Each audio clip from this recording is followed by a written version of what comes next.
दूरदर्शन किसान के हेलो किसान कार्यक्रम में आपका स्वागत है। मैं हूं निमिष कपूर। हेलो किसान में हम कृषि और पशुपालन से जुड़ी नई नई और उपयोगी जानकारियां लेकर आते हैं और कार्यक्रम के माध्यम से किसानों की समस्याओं का समाधान करने का प्रयास करते हैं। आज के इस कार्यक्रम में हम बात करेंगे दलहनी सब्जी फसलों की किस्में और बुवाई के बारे में। इसके तहत किसानों को किन बातों का ध्यान रखना है और साथ ही फसल बाजार भेजने के पहले क्या सावधानियां रखनी चाहिए। कृषि के इस विषय पर किसान फोन के माध्यम से सीधे हमसे सवाल पूछ सकते हैं या जानकारी ले सकते हैं। सवाल पूछने के लिए हमारे टोल फ्री नंबर है 1800113060 और 1800113061। चर्चा के लिए हमारे साथ स्टूडियो में मौजूद हैं भारतीय कृषि अनुसंधान संस्थान पूसा में शाकीय विज्ञान विभाग के प्रधान वैज्ञानिक डॉक्टर श्रीधर। बहुत बहुत स्वागत है डॉक्टर साहब आपका इस खास कार्यक्रम में। तो देर किस बात की, फोन उठाइए और अपनी जिज्ञासाओं का तुरंत जवाब पाइए हमारे विशेषज्ञ से। और चर्चा का सिलसिला हम शुरू करेंगे डॉक्टर श्रीधर आपसे कि जो दलहनी फसलें हैं, जो दलहनी सब्जी फसल से हम आपसे समझना चाहेंगे कि एक आप आसान शब्दों में हमारे श्रोताओं को, हमारे किसान भाइयों को, हमारे माफ़ कीजिएगा दर्शकों को ये बताएं कि जो दलहनी सब्जी फसलें हैं वो क्या होती हैं। बिल्कुल किसान भाइयों, आप सब जानते हैं कि जैसे दलहनी फसलें हैं जिसमें आप ज़्यादातर वो फसलें आप समावेश करते हैं जिनकी दाल के रूप में इस्तेमाल करते हैं, दाल के रूप में बनाई जाती हैं और उनके हरी सब्जियां भी उनकी खाई जाती हैं और सूखे जो उनके बीज हैं उनसे आप दाल भी बनाते हैं। तो इसलिए वो दलहनी फसलों के अंतर्गत आता है। तो इसमें कुछ फसलें हैं जो अलग हैं, जो कुछ सब्जी फसलें हैं वो भी अलग हैं। तो हम सब्जी फसलों के बारे में बात करें, जैसे कि उसमें आपका मटर है, लोबिया है, ग्वार, फ्राश बीन, बाकला, सेम, ये सब सारी सब्जियां जो हैं ये दलहनी सब्जियों के अंतर्गत आती हैं। और जो दूसरी फसलें भी हैं दलहनी वाली, जैसे आपका चना, मटर, मसूर, ये सब हैं वो जो आप सब्जियों के रूप में कम इसका प्रयोग होता है, इसलिए सब्जी फसलों में नहीं इनकी गणना की जाती है। लेकिन जो मैंने बताया जैसे मटर, फ्राश बीन, लोबिया, ग्वार, बाकला, सेम, ये जो सब्जियां हैं इनको हम दलहनी सब्जी फसलों के अंतर्गत में इनकी गणना करते हैं। जी। तो डॉक्टर साहब, अगर हम इस मौसम की बात करें तो क्या क्या खास सावधानियां बरतने की ज़रूरत है और अब जो हमारी दलहनी फसलें लगाई जा रही हैं उनके बारे में हम खास आपसे जानकारी चाहेंगे। बिल्कुल, अब जो ये समय आपका आ रहा है, जैसे अब देखें आप, दिन का तापमान तो काफ़ी 25 डिग्री से ऊपर अब चल रहा है और रात का तापमान भी लगभग 15 से ऊपर 18 के बीच में चल रहा है, कभी 15, कभी 16, कभी 18।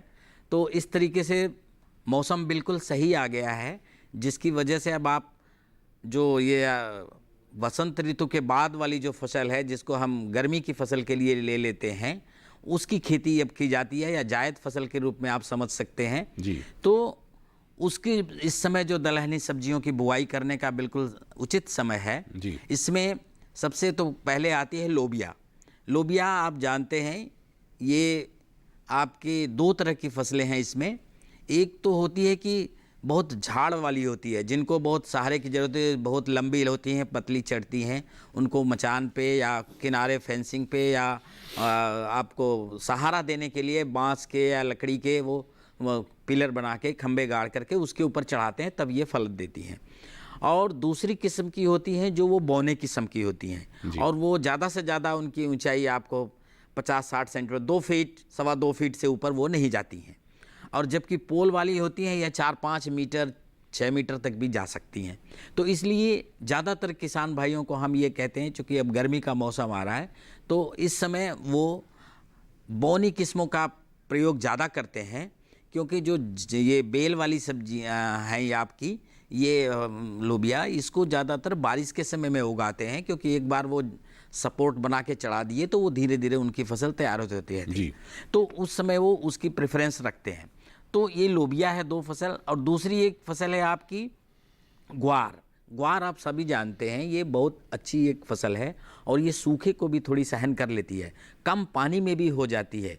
तो दलहनी सब्जियां, इसीलिए हमने ये बोला था कि ये सब्जियां ऐसी हैं जो कम लागत में अधिक से अधिक किसानों को मुनाफा देती हैं। जी। इनमें खर्च बहुत कम आता है, सिर्फ बीज का दाम है, आपके जुताई का समय है वो आता है, और इसमें बहुत ज़्यादा व्याधियां, रोग और कीट मकोड़े नहीं आते जी हैं। डॉक्टर साहब, चर्चा हम जारी रखेंगे। जी। हमारे साथ हमारे कॉलर जुड़ चुके हैं। सत्यनारायण जी उत्तर प्रदेश से फोन लाइन पर। सत्यनारायण जी नमस्कार, आपका स्वागत है हेलो किसान में। अपना सवाल पूछिए। Hello sir. जी सर, मैं बोलिए। पूछना चाहता हूँ कि मैं इस मौसम में कौन कौन सी दलहनी फसल बो सकता हूँ सर मैं? जी सत्यनारायण जी, इस समय इस मैंने समय, जैसा जी। अभी आप बात कर रहा था कि अभी आपका समय है, उचित समय है कि आप लोबिया बो सकते हैं, ग्वार बो सकते हैं और थोड़ी फ्रासबीन भी बो सकते हैं। तो जैसा मैंने जिक्र किया कि लोबिया में भी दो तरह की फसलें होती हैं, जो बौनी किस्म की कहलाती हैं और वो बेल टाइप की भी होती हैं। इसी तरह से फ्रासबीन में भी दोनों होती हैं, बेल टाइप की भी होती हैं और आप बौनी किस्म की भी होती जी। हैं। और फ्रासबीन में भी दो हम और कह लें, एक तो होती हैं जिसको आप राजमा कहते हो, आप राजमा जिसका बीज आप इस्तेमाल करते हैं सूखने के बाद जी। दाल के रूप में, सब्जी के रूप में उसको प्रयोग कर लेते हैं। और जो हम सब्जी किस्में बात करते हैं वो अलग हैं, जी। क्योंकि दोनों की फलियों में अंतर होता है। राइट। जो राजमा वाली फलियां हैं उनको आप हरे पे, कच्चे पे तोड़ेंगे तो उसमें रेशा बहुत होता है, और जो सब्जी के लिए ही सिर्फ बनाई गई हैं वो फलियां ऐसी होती हैं कि अगर आप उसको ऐसे तोड़ें खट से तो वो टूट जाए, उसमें रेशा ना हो। तो इसलिए वैज्ञानिकों ने उस किस्म को बनाया, वो सिर्फ सब्जी के लिए ही इस्तेमाल होती हैं। उसके बीज को आप राजमा के रूप में इस्तेमाल नहीं कर पाते हैं, क्योंकि उसमें शुगर कंटेंट, कार्बोहाइड्रेट ज़्यादा होता है और राजमा वालों में प्रोटीन कन्वर्जन ज़्यादा होता है। जी। तो ये दो चीज़ें हैं दोनों किस्म में। इसी तरह से लोबिया में भी आप बहुत सारे आप जानते हैं, लोबिया के भी लोग सूखे बीज के भी दाल के रूप में प्रयोग करते हैं। तो उसमें भी फली का यही गुण है जो हमने अभी फ्रासबीन में बताया। इस तरीके से ग्वार है तीसरी फसल जिसकी आप बिजाई कर सकते हैं, उसका उचित समय है। ग्वार भी दो समय बोई जाती है, एक तो अभी बोते हैं और दूसरा जून जुलाई में बोते हैं। इसी तरह से लोबिया भी अभी बो सकते हैं, फिर जून जुलाई में बोते हैं। और फ्रासबीन एक ऐसी फसल है जो हमारे मैदानी भागों में थोड़ी सी प्रचलित हो रही है, लेकिन ये मुख्य रूप से ये पर्वतीय अंचल की फसल है, इसीलिए इसको वहाँ पे ज़्यादा उगाया जाता है। और जो पहाड़ी जो एक तरह से राजमा के बीज आते हैं उनको जब आप पका के खाते हैं, उनका छिलका बहुत ही सॉफ्ट होता है, तो उसको लोग ढूंढते हैं हमारे जो हैं कि भाई वो चित्रा वैरायटी कहाँ है, वो किस्में कहाँ हैं। तो उनकी खेती आप मैदानी क्षेत्रों में नहीं कर पाएंगे, वो हमारे पर्वतीय अंचलों में ही उनकी खेती की जाती है, जिससे उसकी गुणवत्ता बरकरार रहती है। डॉक्टर साहब, अगला सवाल मेरा यही था जी। कि हमारा देश बहुत बड़ा है और आपको पूरे देश में काम करने का एक बहुत लंबा अनुभव रहा है। जी हाँ। तो देश में स्थान विशेष के हिसाब से जी। किसानों को किस तरह की तैयारी करनी चाहिए? आपने अंडमान निकोबार में भी काम किया है, हमारे किसान जम्मू कश्मीर में भी हैं, पंजाब में है, राजस्थान में है, गुजरात में है, हमारे मध्य भारत में है, दक्षिण भारत में है।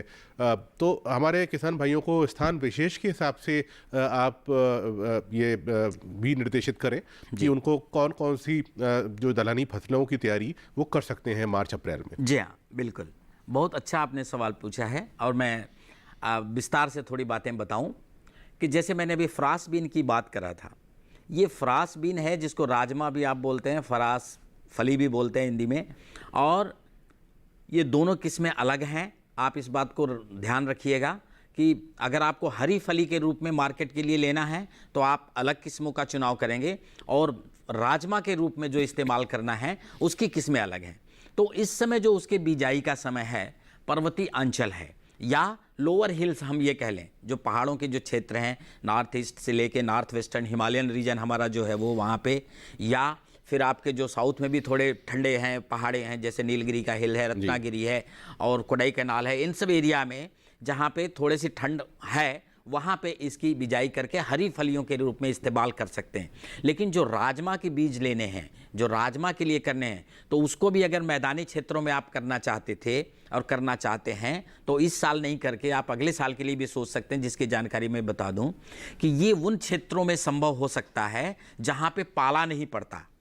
तो आप इस बात का खास ध्यान रखेंगे, हमारे जो ये उत्तर भारत के ये क्षेत्र हैं, ये पंजाब, हरियाणा, दिल्ली और ये अपना यूपी का क्षेत्र है, जो ये यहाँ पे पाले की संभावना जाड़ों में बहुत रहती है। तो इस वजह से ये उसका बीज आप राजमा का नहीं बना पाते हैं। आप हरी फली तो ले पाएंगे, हरी फली वाली किस्म को लगा के अक्टूबर में लगा लेंगे आप, सितंबर एंड में या अक्टूबर में लगा के उसकी हरी फलियों का इस्तेमाल कर सकते हैं। लेकिन जो इलाके जैसे आपका छत्तीसगढ़ है, मध्य प्रदेश है और बुंदेलखंड का रीजन है, महाराष्ट्र का ये रीजन है, आपका गुजरात का रीजन है और राजस्थान के भी कुछ पार्ट हो सकते हैं, तो इसमें जहां पाला की संभावना बिल्कुल नहीं है, उस समय आप सितंबर अक्टूबर की माह में इस फसल को लगा के आप राजमा का अच्छा बीज बना सकते हैं। तो राजमा के लिए उपयुक्त समय है उनके लिए, तब कर सकते हैं। डॉक्टर साहब, मैं आपको माफ़ कीजिएगा बीच में रोक रहा हूँ, क्योंकि हम जानकारी आगे भी लेते रहेंगे आपसे। पूरे देश में हमारे राज्य के हिसाब से, ज़मीन के हिसाब से, मौसम के हिसाब से दलहनी फसलों का चयन कैसे करें। हमारे साथ फिलहाल अनिरुद्ध जी जुड़ गए हैं मध्य प्रदेश से, हमारे कॉलर। अनिरुद्ध जी, हेलो किसान में आपका स्वागत है। आप अपना सवाल पूछिए। हेलो जी, सवाल पूछिए। सर, हम पूछ रहे थे दलहनी फसलों में सबसे अच्छी किस्म कौन सी है जिसकी हम बुवाई कर सकें? नहीं समझ आया। तो कौन से महीने में इसकी बुवाई करें? दलहनी फसलों में थोड़ा सा किस्म सबसे अच्छी है?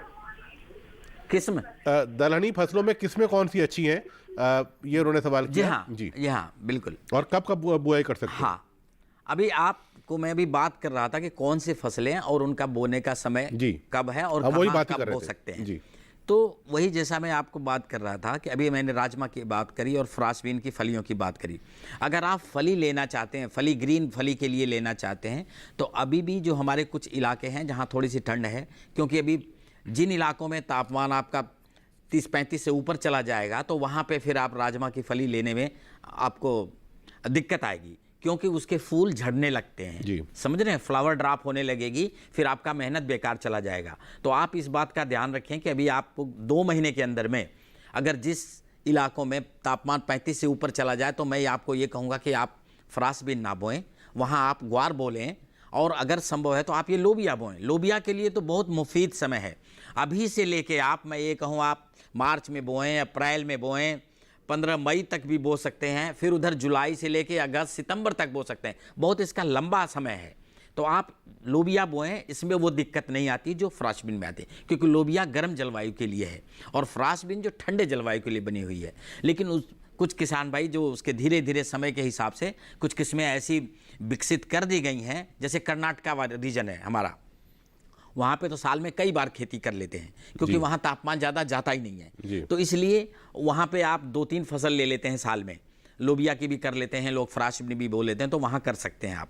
लेकिन हमारे जो उत्तर भारत के इधर के इलाके हैं, इधर में थोड़ी ये दिक्कत है। तो इधर के लिए आप सबसे मुफीद हम ये कहेंगे इस समय, अब आप ये लोबिया लगाएं और ग्वार लगाएं। तो लोबिया की, जहाँ तक मैंने अभी आप किस्मों की बात पूछ रहे थे मुझसे, तो लोबिया में जैसे मैंने कहा कि आपकी जो बौनी किस्में हैं, तो बौनी किस्मों में जो इस समय प्रचलित किस्में हैं हमारे देश के अंदर में, तो आप हमारे जो पूसा संस्थान से पूसा कोमल जो सबसे पहली किस्म थी जो यहाँ से निकाली गई थी, वो अभी भी किसानों के बीच में है, वो लोग उगाते हैं। ये दाल के रूप में भी इसको खा लेते हैं और सब्जी के रूप में भी सूख जाती है बीज, तो इसका इस्तेमाल कर लेते हैं, तो उसको कर लेते हैं। दूसरी किस्म है जो हमारी आपके पूसा सुकोमल, ये सिर्फ हरी फली खाने के लिए है, और इसका जो फलियों का जो स्वाद है बिल्कुल बहुत ही अच्छे गुणवत्ता की फसल है, और मेरे ख्याल में ये 40-45 या 50 सेंटीमीटर से ऊंचाई इसकी ज़्यादा नहीं होती है, लेकिन फलियों की लंबाई होती है इसकी करीब 30 सेंटीमीटर 32 सेंटीमीटर तक।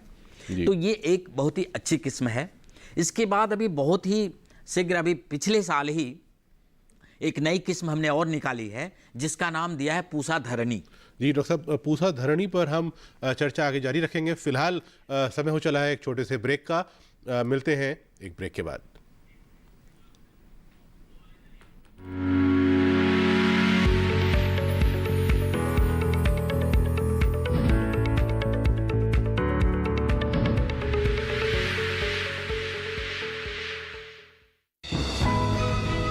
ये कामयाबी है अन्नदाता की,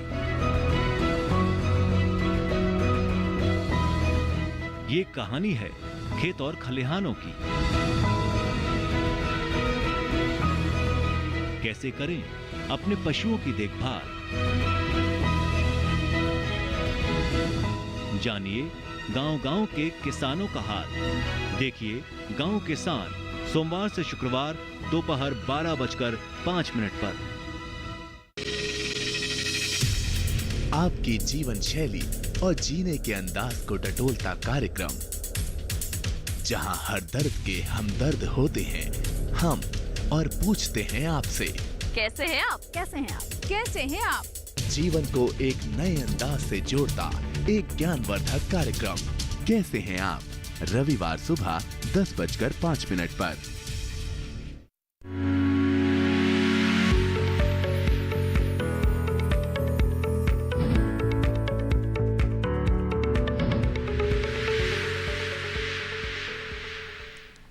ब्रेक के बाद हेलो किसान में आपका एक बार फिर स्वागत है। हमारे साथ हमारे कॉलर जुड़ चुके हैं अर्जुन मध्य प्रदेश से।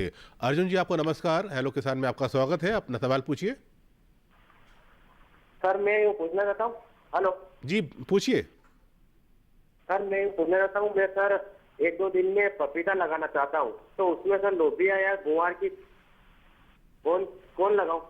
क्या लगाऊं, लोबिया और गुआर? हाँ, अच्छा जी ठीक है अर्जुन जी, आपने बहुत सवाल पूछा है, सही पूछा है। अभी समय है बिल्कुल पपीता का, तो भी आप पौध रोपण करेंगे तो जो पपीते के बीच में जो जगह आपके पास है, जो जगह बचती है, उसमें आप इंटरक्रॉप के रूप में या अंतः फसल के रूप में जो आप इस्तेमाल करते हैं, आप उसमें लोबिया भी लगा सकते हो, ग्वार भी लगा सकते हो आप, ठीक है। तो आप इस बात का ध्यान रखेंगे कि जो हमने अभी बताया कि बौनी किस्मों का ही चयन करिएगा। बौनी क्योंकि बेल वाली करेंगे तो वो फिर फैलेगी इधर उधर, तो वो ठीक नहीं होगा।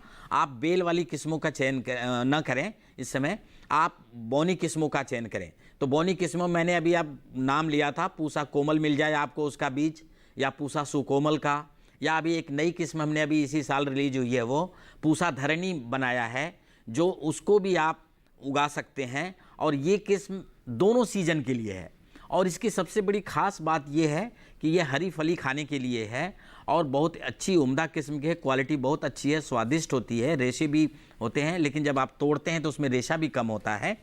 तो और दूसरी ये बात है कि इसके अंदर जो हमने बीमारियों की रोग रोधक क्षमता डाली हुई है, जो बारिश के समय में जब आप लोबिया बोओगे तो उसमें आप गोल्डन मोजैक बीमारी आती है, आप पत्तियाँ सारी पीली पड़ जाती हैं वायरस के रोग फैलने से, तो वो बीमारी इसमें बिल्कुल नहीं आती है। और दूसरी एक और आती है जो पत्तियों पर धब्बा पड़ता है, जिसको हम लोग सर्कोस्पोरा लीफ स्पॉट बोलते हैं।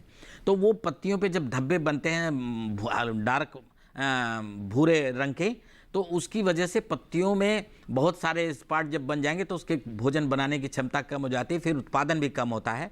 तो इस वजह से, और इसकी पत्तियों पे आपको एक भी धब्बा नजर नहीं आएगा। तो ये इस किस्म की खासियत है जो हम लोगों ने बनाई कि आपको उस वजह से कि वो बीमारी जो आ रही है, गोल्डन मोजैक आ रही है या पत्ता रोग आ रहा है, तो आपको फिर दवाइयों का इस्तेमाल करना पड़ेगा। तो आपको इस्तेमाल नहीं करना पड़ेगा उन दवाइयों का, और उससे आपकी फसल बहुत ही अच्छी सुरक्षित, और जो आप फसल तोड़ के बाजार में ले जाएंगे तो उपभोक्ता को भी जो उसको आप परचेज करेगा, जो खाने के लिए घर ले जाएगा, तो उसको भी बिल्कुल सेफ एक तरह से सब्जी मिलेगी जिसमें कोई दवा का इस्तेमाल नहीं हुआ। और डॉक्टर साहब, आप जो ब्रेक से पहले चर्चा कर रहे थे, जो नई प्रजातियां खास तौर पे बनी है, उसके बारे में भी हम आपसे जानना चाहेंगे, जो चर्चा पूरी नहीं हो पाई थी। बिल्कुल, तो वो मैंने अभी बताया हूँ, ये जैसे पूसा धरणी, यही हम बात कर रहे थे आपके साथ, तो उसकी मैंने ये विशेषता बताई है कि ये उसके लिए है और ये बौने किस्म की है, और इसको आप अच्छे से बो सकते हैं, दोनों मौसम में बो सकते हैं। और तो बरसात के मौसम में आप जानते हैं बीमारियाँ और रोग ज़्यादा आते हैं, तो उस समय ये प्रकोप ज़्यादा होता है, सर्कोस्पोरा का प्रकोप होता है,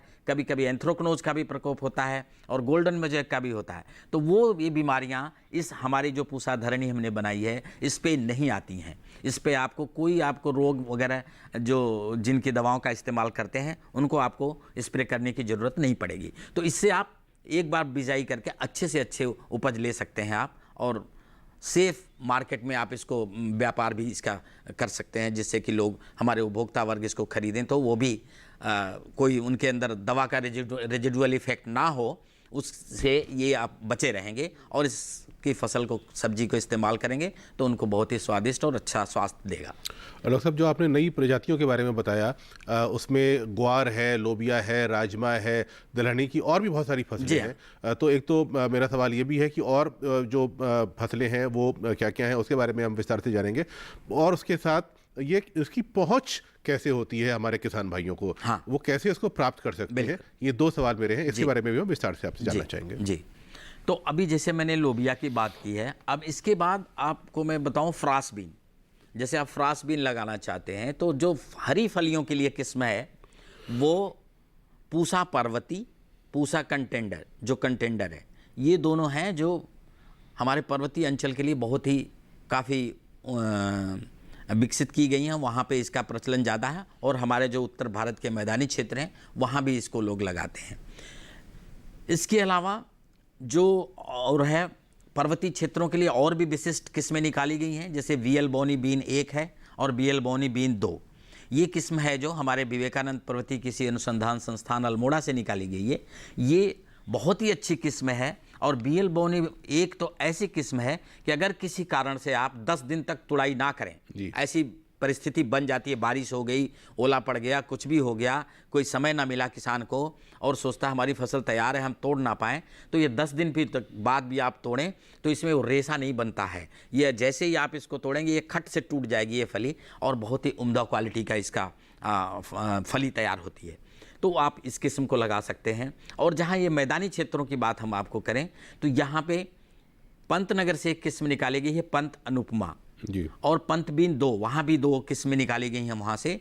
उसकी भी आप ये पूरे हमारे मैदानी क्षेत्रों में इसकी खेती कर सकते हैं। और इसके अलावा अगर वो भी ना मिले आपको तो जो हमारा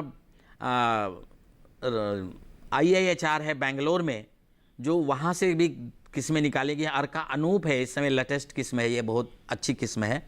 इसकी भी खेती हमारे उस रीजन में ज़्यादा होती है, मध्य प्रदेश, कर्नाटका और महाराष्ट्र के एरिया में। अगर लेकिन आप चाहें तो उसको भी इधर उगा के उसको भी खेती कर सकते हैं। तो इस तरीके से ये जो मैंने बौनी किस्में ही आपको बात की है, क्योंकि बौनी किस्मों ही इस समय लगा पाएंगे, क्योंकि गर्मी जल्दी आ जाएगी तो आपका होगा नहीं। तो ये ध्यान रखेंगे क्षेत्र विशेष का। मैंने जैसे कहा है कि जहाँ पे तापमान 32, 33, 35 जाने लगे तो आप समझें कि फल में फिर फलियों का विकास रुक जाएगा और फूल भी झड़ने लगेंगे। तो उससे पहले जहाँ हो सके, और ये कम से कम बिजाई के 45 दिन बाद आपको फली मिलने की संभावना बनती है, तो 1 महीने के बाद फूल आने लगते हैं। तो उस हिसाब से आप अपना स्थान विशेष का ध्यान रखिएगा। जो मैंने तापमान पे बात की है, अगर वो होता है तो आप वहाँ न लगाएंगे, उसके जगह पे आप लोबिया लगा लीजिए। लोबिया से भी आपको, उससे दलहनी सब्जी है, दोनों से भी पौष्टिक आपको प्रोटीन रिच सब्जियां होती हैं। जो भी सब्जी आप खाते हैं, दलहनी सब्जियों से ज़्यादा किसी और में प्रोटीन नहीं मिलता है और इसकी फलियों में आपको प्रोटीन पूरी मिलती है, भरपूर मिलती है और भोजन में स्वास्थ्य देता है। और ग्वार आप जानते हो, ग्वार भी एक ऐसी फसल है जो कि बहुतायत रूप से हमारे देश में उगाई जाती है। ग्वार भी, जो ग्वार गम के लिए किस्म लगाई जाती है वो अलग है और जो सब्जी के लिए लगाई जाती है वो अलग है। तो उसमें जो 2-3 किस्में हैं मैं आपको बता दूं कि पूसा से ही निकाली तो पूसा नौबहार है और पूसा सदाबहार है। 2 किस्में इसकी पूसा से निकाली हैं और एक गुजरात से निकाली है जो गोमा मंजरी है, आप वो उसको इस्तेमाल कर सकते हैं। और राजस्थान से भी जो हमारा ये आपका जयपुर के पास एक संस्थान है आपका, वहाँ से निकाली गई है वो किस्म है, तो आप उसको लगा सकते हैं। तो मेरा कहने का मतलब है कि सब्जी के लिए जो खेती करते हैं तो पूसा, नौबहार ही ज़्यादातर लोगों के पास खेतों में लगी है, जिसकी फली की लंबाई काफ़ी लंबी होती है, कम से कम 10 से 12 सेंटीमीटर तक होती है। तो अच्छी होती है और गूदेदार होती है, सबसे बड़ी बात। क्योंकि जो ग्वारगम वाली होती हैं वो पतली होती हैं और बिल्कुल छोटी सी होती हैं, गुच्छे में फलती हैं और सब्जी के रूप में जब खाएंगे तो मुंह के अंदर रेशा ज़्यादा आएगा, चेफा सा लगेगा, तो वो नहीं खाई जा पाती। तो इस वजह से सब्जी के लिए अलग ही किस्मों का चयन किया जाता है, उसकी ब्रीडिंग की जाती है, उस किस्मों को बढ़ावा दिया जाता है, फिर उसका बीज संवर्धन होता है। तो जब मैंने पूसा की जो किस्मों का आपके लिए नाम लिया, आपने पूछा था कहाँ से प्राप्त कर पाएंगे जी, ये बहुत कैसे पहुँचोगे, क्योंकि जब यहाँ पूसा में, दिल्ली में या और बहुत सारे हमारे शोध संस्थानों में जब शोध होता है और नई प्रजातियां विकसित होती हैं, तो वो किसान तक उसकी पहुंच और उसका जो तकनीकी जानकारी है कि ये फसल कितना प्रोटीन रिच है, इसमें कितना पोषण मिलेगा, और वो जानकारी किसान के साथ आम जनता तक भी पहुंचना जरूरी है ताकि ये कनेक्ट बना रहे। जो उपभोक्ता उसको खा रहा है किसान से खरीद कर या सब्जी विक्रेता से खरीद कर, उसको भी ये समझ, यह जानकारी होनी चाहिए। तो सवाल मेरा यही था कि कैसे वो हमारे किसान तक आप ये फसलें, नई प्रजातियां पहुंचाते हैं। जी हाँ, तो जैसे कि किसान भाइयों, आपको पता ही है, जैसे आप ये दूरदर्शन के माध्यम से आपको किस्मों के बारे में पता चलता है, प्रसार पत्रिकाएं हैं उसमें उस वैरायटी के बारे में लिखी जाती है कि आपको जानकारी आप तक पहुंचे। आपके ऑल इंडिया रेडियो से भी जब हम लोग जाते हैं, वार्ता करते हैं, तो वहाँ से भी इसके बारे में बताते हैं और इसकी खूबियाँ। तो प्रचार तो बहुत अच्छा, लेकिन वो कैसे किसान तक पहुँचती है? बिल्कुल जी। तो किसान भाई खुद या तो जैसे पूसा में आते हैं, पूसा से आप प्राप्त कर सकते हैं। यहाँ हमारे पूसा संस्थान के अंदर में 2-3 सेल काउंटर हैं। एक तो सब्जी विज्ञान विभाग के पास काउंटर है, वहाँ जाके आप प्राप्त कर सकते हैं। दूसरा एटिक है हमारा, जो गेट के पास ही होता है, वहाँ पे आप पहुँचें, वहाँ से आप प्राप्त कर सकते हैं। और नहीं तो जो हमारा सीड प्रोडक्शन यूनिट है वो भी एटिक के पास ही होता है। आपको वो लोग बता देंगे जब आप जाएंगे कि आप यहाँ से जाके वहाँ से आप प्राप्त कर सकते हैं, और जो दिल्ली आके लेना चाहें। और दूसरा है जो हमारा करनाल एक सेंटर है हमारा, जो भारतीय कृषि अनुसंधान संस्थान का, जहाँ ज़्यादा से ज़्यादा बीज वहीं बनाए जाते हैं, क्योंकि दिल्ली में इतनी खेत नहीं है जिसमें हम लोग बहुत ज़्यादा क्वांटिटी में बना सकें यहाँ पे। तो जो हमारी नई वैरायटी बन जाती है उसको हम लोग फिर करनाल दे देते हैं अपने उस सीड प्रोडक्शन के लिए, वहाँ पे ज़्यादा से ज़्यादा बीज वो बनाते हैं। तो जो उस इलाके के किसान हैं, आप करनाल में जाके वहाँ से भी प्राप्त कर सकते हैं। अगर यहाँ से आपको संभव नहीं लगता है तो हम लोग जो बीज ये बनाते हैं, फिर जो हमारा राष्ट्रीय बीज निगम है, NSC जिसको आप बोलते हो, इसके हर स्टेट में क्षेत्रीय केंद्र हैं, सब जगह इसकी दुकानें या खुले हुए हैं।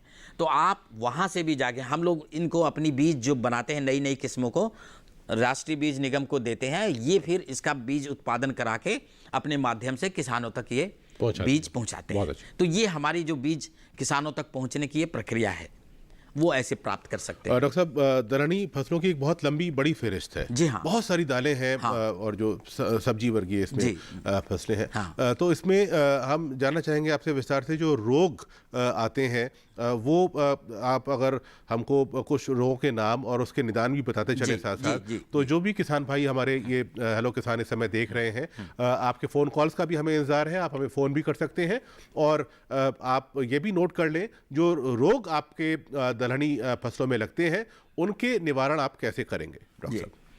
अब किसान भाइयों, जैसे मैंने अभी आपको जब किस्मों के खूबियों के बारे में बात कर रहा था कि इसमें है, तो मैंने जैसे कुछ किस्में और बताई थी। अभी तो मैंने पूसा की किस्में बताई थी। जो लोबिया में एक काशी कंचन है, जो हमारे IIVR वाराणसी से निकाली गई, भारतीय सब्जी अनुसंधान संस्थान बनारस में है, वहाँ से निकाली गई, ये भी काफ़ी लोकप्रिय है हमारे इलाकों में। तो आप काशी कंचन है वहाँ से भी प्राप्त कर सकते हैं इस बीज को, इसको भी आप लगा सकते हैं, और काफ़ी मांग बाज़ार में होती है, और ये प्रयोग करते हैं हमारे किसान भाई। तो जो आपने अभी जैसे पूछा था, मैं पहले उनसे पहले रोगों और व्याधियों से पहले मैं उनको ये बता दूं कि हमारे किसान भाई अगर लगाना चाहता है, 1 हेक्टेयर खेती करना चाहता है इन फसलों की, तो उसको बीज की मात्रा कितनी चाहिए। बहुत अच्छा जी, क्योंकि उसको बीज भी लगाना है हमको, उसी हिसाब से बीज जाके खरीदेगा बाजार से, फिर ले आके लगाएंगे। तो जैसे आप लोबिया लगाना चाहते हो, तो लोबिया के लिए जो हमने बौनी किस्में बताई हैं, उसकी 20 से 25 किलो 1 हेक्टेयर के लिए बीज पर्याप्त होता है। आप इस बात को नोट कर लेना कि 20 किलो 25 किलो, क्योंकि कुछ लोबिया के किस्मों के जो बीज होते हैं ना, किसी के छोटे होते हैं, किसी के बड़े होते हैं। तो जो छोटे होते हैं उनके 20 किलो पर्याप्त हैं, और जो थोड़े से बड़े होते हैं उनकी 25 किलो तक लगती है। तो इसीलिए हम रेंज में बताते हैं कि 20 से 25 किलो आपको 1 हेक्टेयर के लिए बीज काफ़ी होता है। इसी तरह से अगर फ्रासबीन जैसे आप जो लगाना चाहें, तो उसके लिए आपको कम से कम 80 से 100 किलो, उसके बीज बड़े होते हैं, वजनी होते हैं, तो इस वजह से उसके 80 से लेके 100 किलो बीज उसकी 1 हेक्टेयर के लिए ज़रूरत पड़ती है। और ग्वार है, ग्वार के बीज बहुत छोटे होते हैं, मसूर से भी थोड़े छोटे होते हैं, तो इसका 10 से 12 किलो बीज 1 हेक्टेयर के लिए पर्याप्त होता है। तो इस तरीके से आप जो किस्में मैंने बताई हैं, और इसकी बीज की उपलब्धता अपने क्षेत्रफल के हिसाब से, आपको 1 हेक्टेयर लगाना है, 2 हेक्टेयर लगाना है, आधा हेक्टेयर लगाना है, उस हिसाब से आप बीज को सुनिश्चित करें कि आपको कहाँ से प्राप्त होनी है। डॉक्टर साहब माफ़ कीजिएगा, मैं आपको बीच में रोक रहा हूँ। सतीश जी हमारे साथ जुड़ चुके हैं, हमारे कॉलर मध्य प्रदेश से। सतीश जी, हेलो किसान में आपका स्वागत, आपको नमस्कार, अपने सवाल पूछें।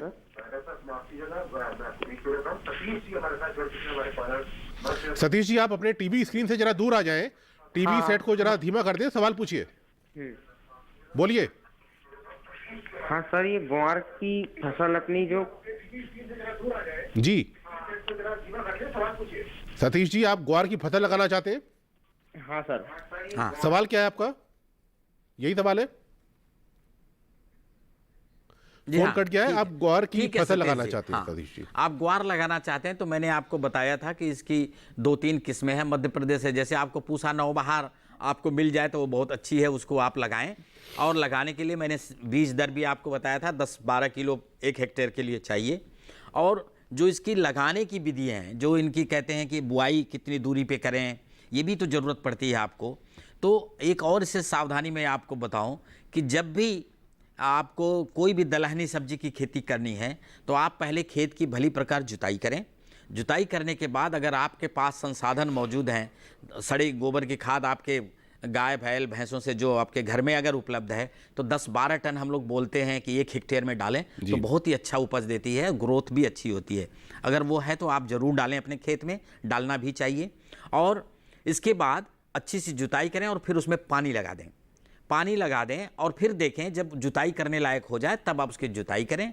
जुताई करने के बाद उसमें आप 40 किलो नत्रजन, 50 किलो फास्फोरस और 40 से 50 किलो पोटास, ये तीनों मात्रा जमीन में बुआई से पहले ही बिखेर दें। बिखेरने के बाद फिर उसमें कतारें निकालें, लाइनें बनाएं। लाइन जो है, इस समय गर्मी का मौसम आएगा आगे, तो आपको 30 से 45 सेंटीमीटर की दूरी रखें। लोबिया के लिए भी रख सकते हैं और ग्वार के लिए भी, और वही फ्रासबिन में भी वही चलती है।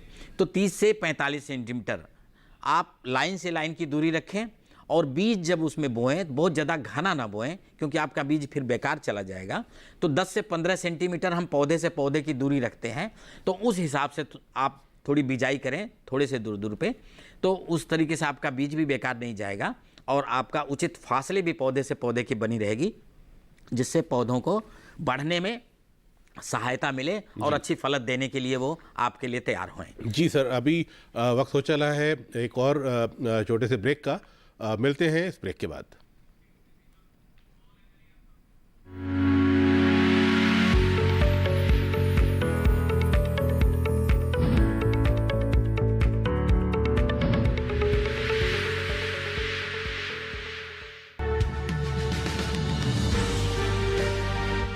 साल से लगातार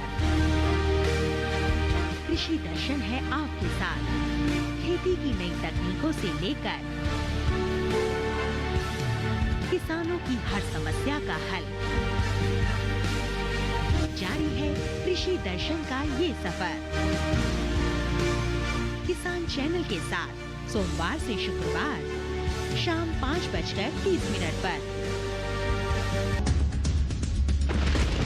रफ्तार के साथ मौसम के बदलाव की हर खबर, मौसम खबर लाइव देखिए सुबह 8 बजे और 10 बजे, दोपहर 12 बजे और 2 बजे।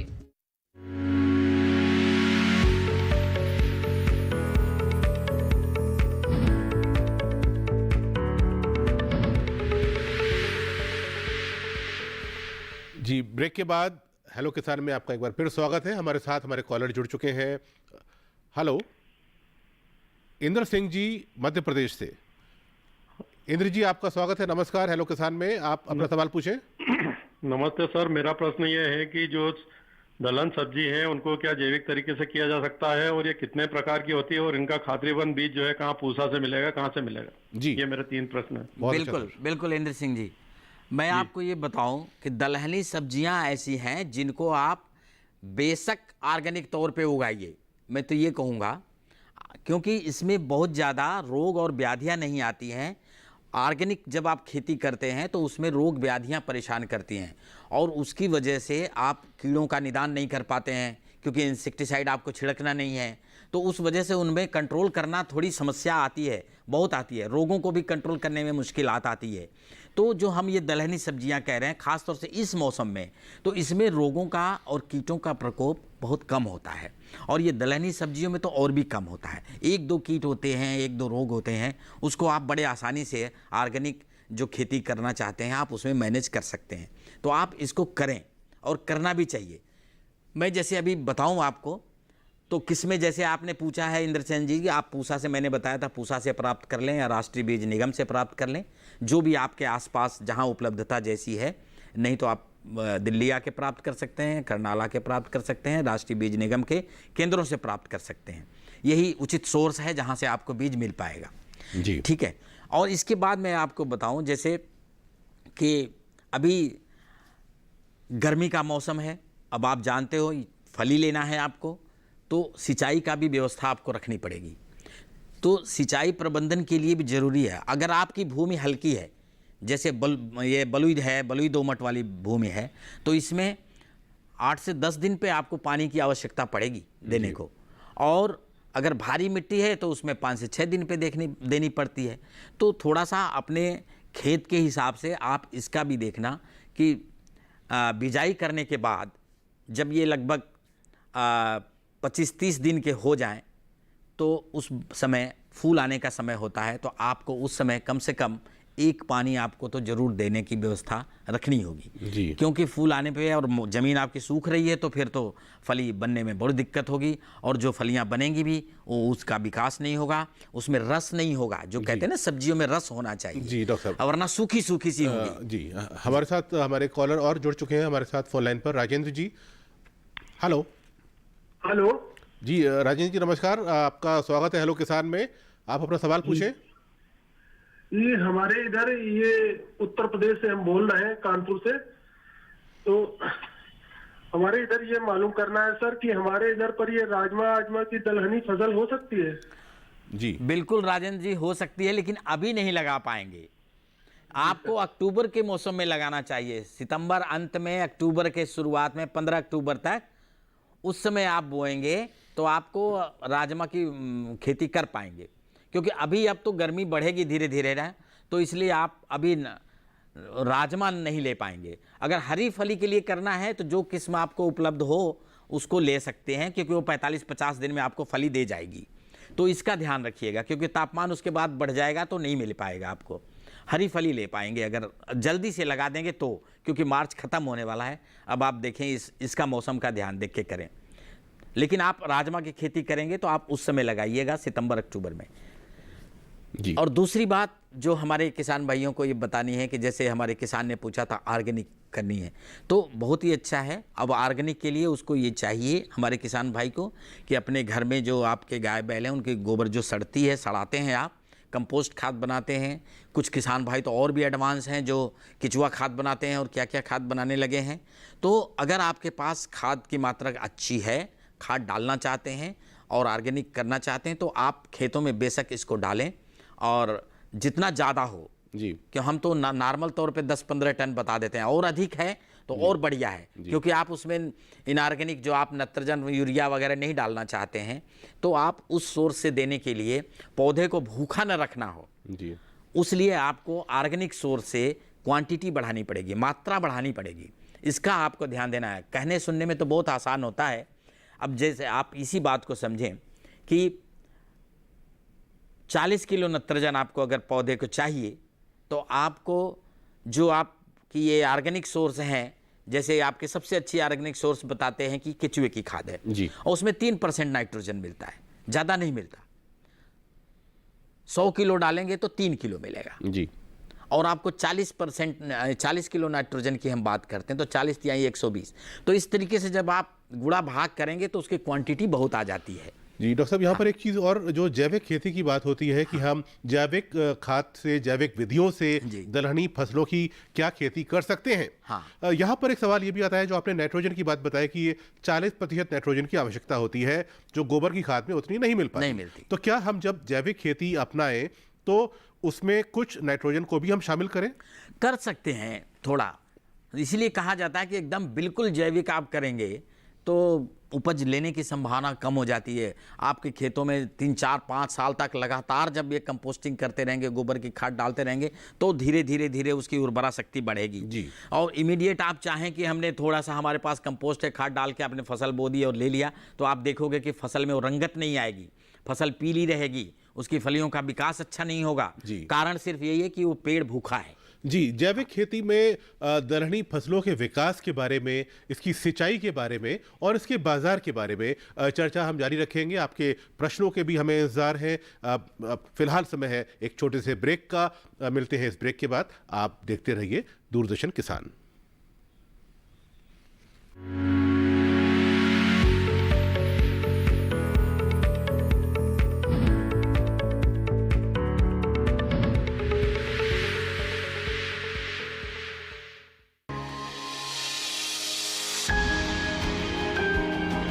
सहेजें कण कण को,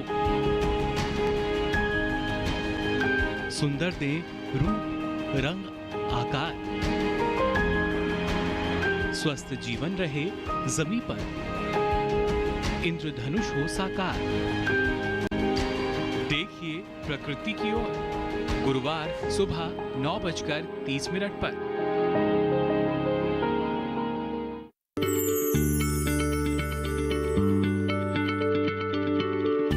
क्या आप किसी बीमारी से परेशान हैं? चाहते हैं डॉक्टर की सलाह? तो हम हैं आपके साथ। बताएंगे आपको जीने की राह। समस्याएं आपकी, समाधान देश के मशहूर विशेषज्ञों के। घर बैठे बात करें देश के जाने माने डॉक्टरों से। हमारे लाइव प्रोग्राम स्वस्थ किसान में हर शनिवार शाम 6 बजे से 7 बजे तक।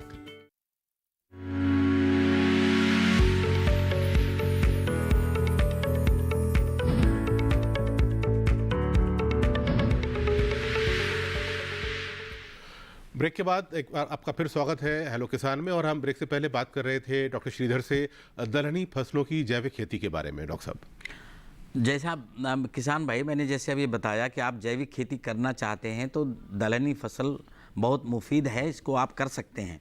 लेकिन आपको ध्यान यही देना है कि आप खेत में ज़्यादा से ज़्यादा जैविक सोर्स से खाद की मात्रा पौधों को देने की कोशिश करें। तो आपके पास जितनी उपलब्धता ज़्यादा से ज़्यादा आप कर पाएँ, सड़ी गोबर की खाद हो, आपके कंपोस्ट खाद हो और केचुए की खाद हो, वर्मी कंपोस्ट हो, जो भी इस तरीके से चीज़ें हमारी जो जैविक सोर्स वाली हैं, उसमें आप नीम की खली मिला दें, आप मूंगफली की खली मिला दें अगर आपके पास है, तो ये ज़मीन को उर्वरा शक्ति को बढ़ाएंगे। जो हमारे पौधों को बिजाई करेंगे तो उनको पोषक तत्व के रूप में मिलेंगे। और अगर इनकी मात्रा कम होगी, जैसे मैंने कहा था कि केचुए की खाद में 3% नाइट्रोजन होता है, तो अगर उतना नहीं मिलेगा पौधे को भोजन, तो पौधा भी विकास उचित ढंग से नहीं करेगा। तो इसलिए आपको ज़्यादा से ज़्यादा जो जैविक सोर्स जो आप देना चाह रहे हैं खेत में, तो उसको आप जब तक डालेंगे नहीं तब तक आप जैविक उत्पादन लेने में उतनी आपको मुनाफा नहीं मिल पाएगा और क्वालिटी भी उतनी अच्छी नहीं आ पाएगी। तो इसलिए ज़्यादा से ज़्यादा आप जैविक सोर्स बनाएं, पत्तियां हैं इकट्ठे करें, जंगलों जो आपके आसपास पेड़ हैं उनके सड़ाएं, ज़्यादा से ज़्यादा कोशिश करें उसमें दें। तो हम ये आपके ऊपर है निर्भर कि आप कहाँ से कैसे ये सोर्स को आप खेत में डालते हैं, क्योंकि कम डालेंगे तो उत्पादन उतना अच्छा नहीं मिलेगा, ज़्यादा चाहिए। और जहाँ तक रही बात, अगर आप ऑर्गेनिक करना चाहते हैं तो आप ध्यान दें कि जब भी बीज को बुआई करें तो आप ट्राइकोडर्मा से इसकी बीज शोधन करके तब खेत में बिजाई करेंगे। और जो किसान भाई हमारे जैविक वाला नहीं करना चाहते हैं, नॉर्मल खेती करना चाहते हैं, तो वो सेरेसान से ट्रीट करके बो सकते हैं। जो थिराम है, कैप्टाफ है, ये 2 ग्राम 1 किलो बीज के लिए पर्याप्त होता है। इसका केमिकल 1 चुटकी ऐसे उठाई, 1 किलो बीज में मिला दी और ऐसे ऐसे करके फिर उसको आप तब बीज में बुआई करें। तो जो ज़मीन के अंदर जो फफूंद जनित रोग जैसे ही बीज जमता अटैक करता है, तो उससे ये बच जाते हैं। अगर आपने बीज शोधन करके बीज की बुआई की हुई है तो ये जो हमारे जो ज़मीन के अंदर में बहुत सारे फफूंद होते हैं, पिथियम होता है, राइजोक्टोमनिया होता है, फ्यूजेरियम होता है, तो ये सब सारे इनको जैसे ही बीज जमता है उस पर अटैक करते हैं और फिर बीज के अंकुरण के बाद वो ज़मीन, कुछ तो ज़मीन के अंदर ही सड़ जाते हैं, मर जाते हैं, और कुछ ज़मीन के ऊपर आते हैं तो बिल्कुल पतले से उसमें ग्रोथ नहीं होती है। तो इसलिए आप ट्रीट करके बोएं, क्योंकि जमने के बाद फिर अगर पौधा अच्छा से जम गया तो फिर आपके फल काफ़ी आगे बढ़ेगी। तो इस बात का ध्यान रखें कि ट्रीटमेंट करें। अगर जैविक करते हैं तो ट्राइकोडर्मा से करें, और बाकी केमिकल से करना है तो आपको सेरेसान और थिराम से करें। तो ये ज़मीन की बात हुई। अब इसके बाद जब पौधा बड़ा होने लगता है, बड़ा होता है, तो आप जैसे ही बिजाई कर लेते हैं तो उसमें खरपतवार की भी बात आती है जी। तो हमारे किसान भाई आप देखते हैं कि आजकल लेबर भी कम है और उतनी नहीं हो पाती है, खरपतवार निकाल नहीं पाते हैं, और दलहनी फसल है, अगर 25-30 दिन तक शुरू में ही उसको खरपतवारों ने घेर लिया तो उसका विकास रुक जाता है।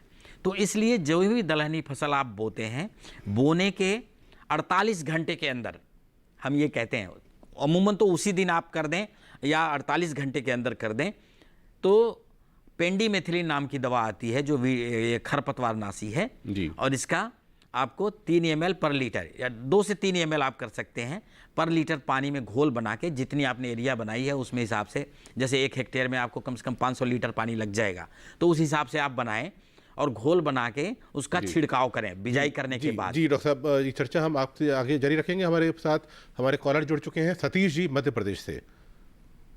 हेलो, संपर्क शायद टूट चुका है सतीश जी से हमारा। जी हाँ जी डॉक्टर साहब, और अब जी, और इसके साथ में हमारे पास समय क्योंकि अब कम है, अभी सिंचाई और व्यापार की भी हमें बात करनी है। जी हाँ। तो सिंचाई के लिए क्या खास इंतजामात दलहनी मैं किसानों को थोड़ी सी बता दें कि रोग व्याधियां आती हैं तो पहले से उनके दिमाग में थोड़ी बहुत छोटी सी बात है। तो जैसे मैंने वो बताया, उसके बाद जब पौधा बड़ा हो जाता है तो कभी शुरू में माहो का प्रकोप होता है। माहो आती हैं, चेपा होती है, कहीं कहीं चेपा बोलते हैं, हम लोग माहो भी बोलते हैं। तो अगर बहुत ज़्यादा है तब तो आप सोचें कि हमको इस पर कुछ छिड़कने की ज़रूरत है। इक्का दुक्का नज़र आए, थोड़ी एरिया में नज़र आए, 1-2 पेड़ में आए चिपके हैं तो उनको पेड़ को उखाड़ दीजिए, उस तरीके से वो नष्ट कर सकते हैं। दूसरा, एक फली छेदक भी आता है, फलियों में बोर करता है, फली के अंदर छेद करता है, तो उसकी भी आप देखें कि वो भी कीट है, जमीन पे ही रहेगा, वो मरेगा नहीं जी। तो आप उस चीज को देखें, अगर बहुत ज्यादा नुकसान कर रहा है तब आप कंट्रोल करने के लिए सोचें। कार्यक्रम का समय क्योंकि समाप्त हो रहा है जी, तो आप बहुत 30 सेकंड में अगर आप जो सिंचाई की बात हम जानना चाह रहे थे आपसे, उसके में कुछ सिंचाई के लिए मैंने जैसे किसान भाइयों को बताया, हल्की भूमि है तो आपको 7 से 10 दिन में करने की जरूरत है, या आवश्यकता अनुसार आप देख लें। अगर भारी भूमि है तो 1 हफ्ते के अंदर में करनी है। दूसरी बात, जो मार्केटिंग की बात आपने करी है, तो मार्केटिंग में हमारे किसान भाइयों को यही इस बात का ध्यान देना है कि जब भी आप फल की तोड़ाई कर लें, उसकी ग्रेडिंग करें। ऐसा नहीं है कि बस भर लें और चला जाए।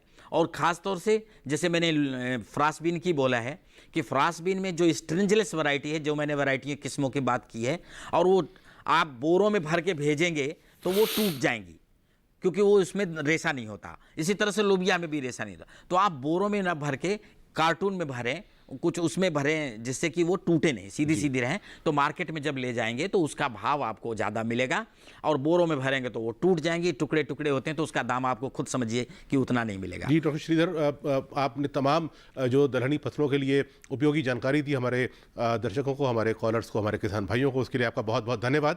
आप हमारे साथ आज यहाँ मौजूद रहे, और अब हम अपने दर्शकों को हमारा अगला विषय बता दें, और आप नोट कर लें हमारा अगला विषय जो है एकीकृत बागवानी विकास मिशन और परंपरागत कृषि विकास योजना, ये हमारे विषय हैं कल के। और आप इन विषयों पर अपने सवाल हमसे अवश्य पूछें हमारे टोल फ्री नंबर के ज़रिए, और हमारा जो ईमेल आईडी है उसके ज़रिए भी आप हमसे जुड़ सकते हैं।